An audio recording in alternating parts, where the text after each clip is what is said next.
আলিশান পুকুরে এই একটা বড় মাছ হয়েছে এই দাদা। দাদা একটু মাছটা দেখি, তুলুন।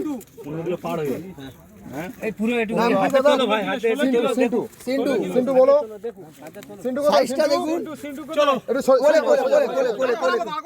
হ্যাঁ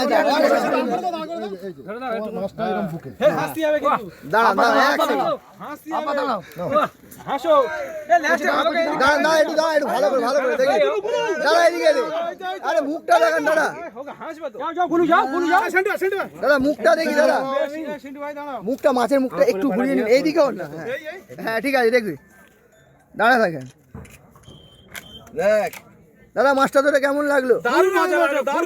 এরকম মাছ আরো আছে, বাবাই দা যে বলেছিল 16 কাতলা আছে পুকুরে, পুকুরে অনেক আছে এখন। খুব খুশি, খুব আনন্দ। পুকুর মালিক কেরাম? পুকুর মালিক অমায়িক, পুকুর মালিক, পুকুর মালিকের মতো মানুষ হয় না, খুব ভালো পুকুর মালিক। ঠিক আছে।